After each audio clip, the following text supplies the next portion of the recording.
welcome back to the Citizen channel. Hope you're all staying safe and well, and I will apologise straight away. I'm a bit, my voice is a bit weak after coming back from the Etihad, and I've got a bit of a chesty cough as well. But I can't spend the next hour trying to edit all this together. So if I do have to do a little cough in between, guys, please forgive me.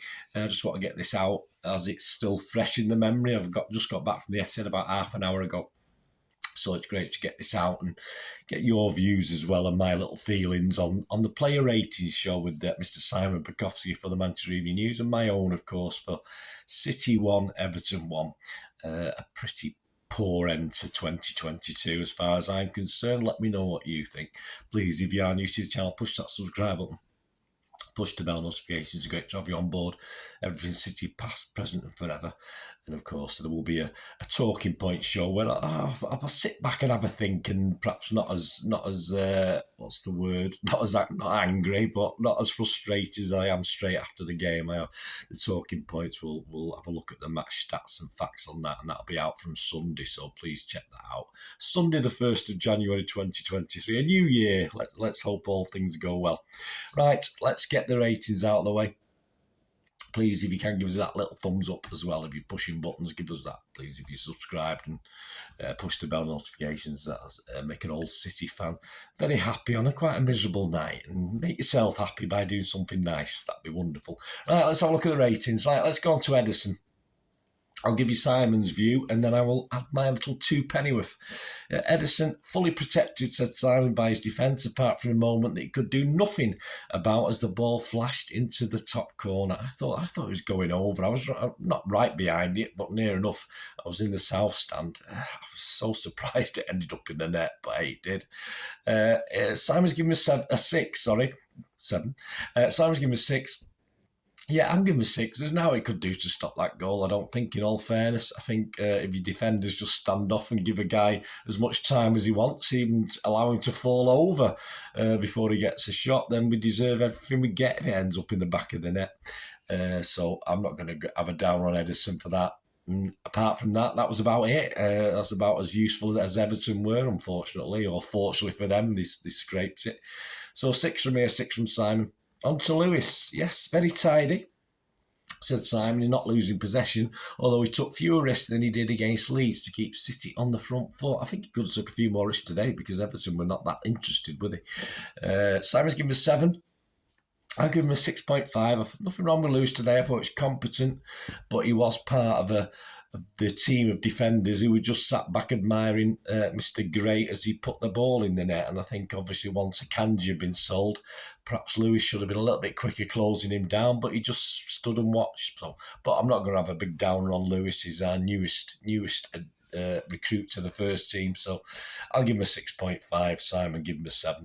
Stones hit the post from one set piece and went close from another, said Simon. City's best defender showing no World Cup headache. Right, Simon's given him a 7. I have given him a 6.5, but he should have scored. He should have scored that header. He should have got it on target. I'm sorry.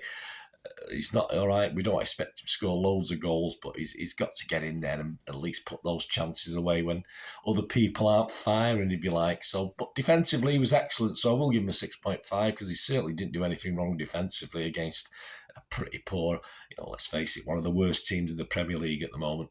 So Simon give him a 7, I give him a 6.5.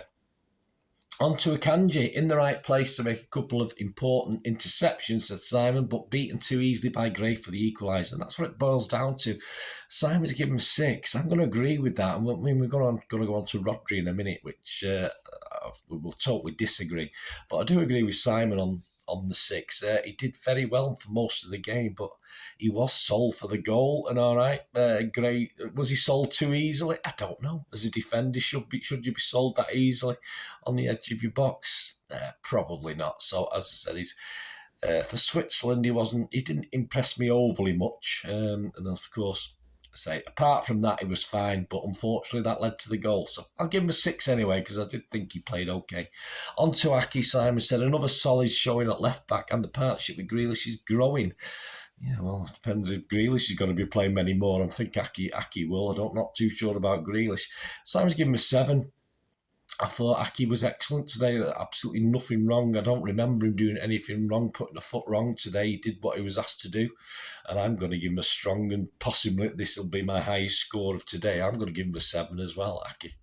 Rodri, this is where we differ a little bit on this one. City's best player again, said Simon. Masterful at winning back possession, only to give it away cheaply for the Everton goal. But still give him a 7. I'm sorry, he can do all the masterful stuff he wants, but I'm sorry, it just wasn't good enough. He just gave the ball away far too easily. Yes, they had lots to do between then and scoring the goal, but I'm sorry, it was a lack of concentration. It was a lapse in concentration. And add to that, I mean, there's no mention there from Simon, no mention the last minute of the game. We're 1-1. The ball comes across. 6'6" Rodri's there. And he just misses. He misses the goal with his header. He just heads it wide with the goal gate. I mean, unbelievable. An awful miss. He would have done. He would have ended up 9 out of 10 for me if that had gone in. I'm sorry. I don't know where Simon gets a 7 from for Rodri. He did as much as he could do against I keep saying this, a very poor Everton team. And I'm sorry, he's got his mistake led to the goal, and he should have won the game for City, and he didn't. So I'm just going to give him a 5. I wasn't overly impressed at all. I want our players to step up for 90 minutes, 101 minutes, however long the game is. And I'm sorry, I thought Rodri let us down a little bit today. Bernardo, yes, booked early on for diving, said Simon, and was quiet as he chased the ball that rarely came his way. So Simon's given him a 6. I'm just going to give it, me, I love Bernardo, but nothing where it really mattered from Bernardo. I mean, you can look back at our goal that we scored, and a few people were involved, and probably Bernardo was, as probably 5 or 6 players were, but I'm not going to give him credit just for that one instance in a game. I don't know whether there's a problem with Bernardo, whether he would be on his way in January. We're very close to January. But I'm sorry, and Pep doesn't play him to where he can cause most damage. I wouldn't, today, again, we got Grealish. We got the wonderful Grealish and Mahrez, didn't we? For me, normally that doesn't work, but obviously Pep's decided it's his go-to formation all of a sudden again. But Bernardo, for me, as I say, I always stick up for him. But Simon's giving him a 6. I'm just going to give him a 5. I don't think he offered anything today particularly. And if he did dive, which I've not looked back and watched, then I probably would have knocked a point off for that anyway. KDB, some excellent balls, said Simon, that threatened a goal, and some errant deliveries. Yeah, well, not as influential as City would like. So Simon's giving him a 6. Again, I'm going to give a bit of downer on Kevin. I thought he played exceptionally well before the World Cup break, where even if things weren't going right, he was all over that pitch. He was like old Bernardo. He was Duracell KDB. He was Duracell Bernie. But today, things weren't going right at all, and yet he lacked a little bit of passion for me. As I say, I've not watched it back. I can only go off what I saw at the game and the influence of the match and watching it from the stands. But I'm sorry, not enough from KDB for me today. So I'm going to give him a 5 as well. I just thought he wasn't up for it today, unfortunately. We're all allowed off games, of course, but unfortunately, no one stepped up. No one stepped up to make up for him. Mahrez, a wonderful work to tee up Haaland, says Simon. It was for the opening goal and fully justified his start. Did he? Did he really justify his start? I mean, I was giving him a 7. Yes, I will give him a little bit better than the average. My starting score is always a 6. I will give him a 6.5. It was a lovely assist, a fantastic assist. But apart from that, what else? What else did he offer? What else did he do? I'm not too sure. I can't remember who put the cross in for Rodri, who should have scored at the end. It might have been KDB. I don't know what it was. But even if it was Mahrez, that certainly wasn't enough in 101 minutes of a football match. Though I think he went off, did he? But all right, 87 minutes of a football match. Grealish, yes, Simon said also did well for the first goal and gave his fullback a tough time. And he's given him a 6. Again, I'm sorry, I'm going to give Grealish a 5. I stick up for Grealish, but I just didn't. Again, what did he do? He was involved in that first goal, of course, for Haaland. What else did he do? What did he do to influence the game? What did he do to win the game for City? What did he do to add to the 1-0 lead we had to make sure that we put this bang average, pretty poor, I'll be honest, bang average is being kind, pretty poor Everton team to bed, which we needed to do at 1-0. It's never enough. It's never enough for us to do that. And Grealish just wasn't good enough for me. He just didn't offer enough after that first goal. Haaland, another goal from another talismanic performance, but kept quiet in the second half. Well, I want my players to play. They're getting paid for playing two halves, aren't they? Getting paid for playing, 90 minutes plus injury time. Fantastic, brilliant goal, stunning goal. It was even better on replay than I remember it at the match. I thought it was a little bit fortunate at the match. I think the keeper took it away from the defender who would have cleared it off the line. So all credit to Pickford. But Simon's given him a 7. I've given him a 6.5. Fine, great goal. But again, where there's a bit of passion there, and there's a bit of passion trying to get the fans going. I tell you what, Alan, get a bit of passion trying to get some of the players going, get some of your teammates going. That's what we needed today. Not used to try and get the crowds going. Good enough, but not good enough in a way, because he was non-existent for most of that game, and we do need a little bit of Ireland magic at times, and we got it, and then we needed it again, and we didn't get it. And on to the substitutes. For me, I'll just sum up all the substitutes in the fact that nothing wrong with those 3 substitutions: Gundogan, Alvarez and Foden, the 3 guys who come on, but they should have been on in the 65th minute. Pep, if I was rating Pep, would score very poorly today. I'm not rating Pep, it's a player ratings. But they should have been on in the 65th minute once Everton had equalised. City had shown nothing in that second half. All right, it was a bit of a disjointed second half with the time wasting, the linesman trying to get wired up and God knows what. But they'd shown nothing in that 20 minutes to say that they were capable of winning this game. So those 3 substitutions should have been made far, far earlier. All right, it might not have been as bold with the substitutions, but you certainly should have put someone like Alvarez, who will be on a high, and Foden, and Gundogan, who's been playing some great stuff as well. Should have put them on at some stage. So I'm not happy with it. So I just want to say that before, and I'm not going to mark any of them because they weren't on long enough. Of course, they all came on in the 87th minute. What is the point? Not a lot. I mean, when we nearly won the game at the end, I don't think it involved any of those 3 players. So anyway, Simon said Gundogan settled the tempo, which he probably did. He would have settled it even earlier if he'd been on earlier.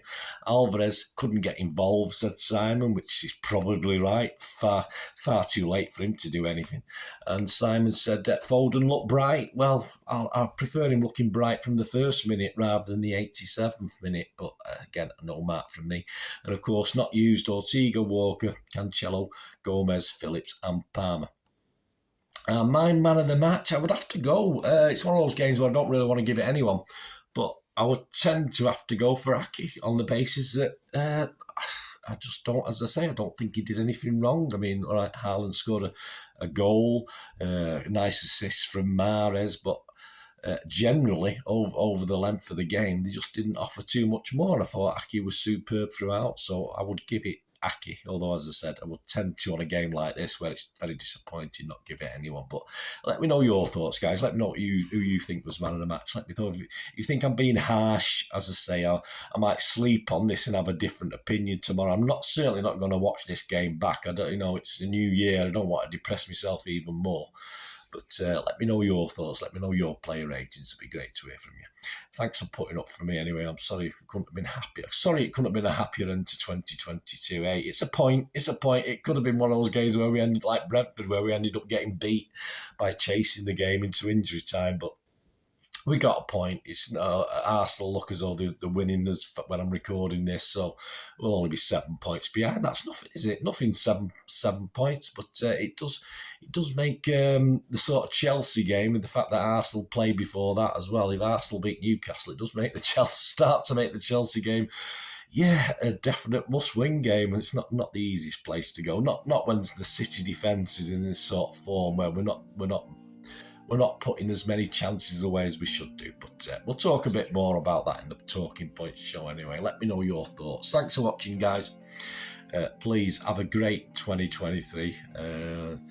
Obviously, let's hope City have a great 2023. A long time to go yet, about 5 or 6 months yet. So we'll see. But all the best to you all. Thanks for watching. Please stay safe, Blues. Come on, City. Bye for now.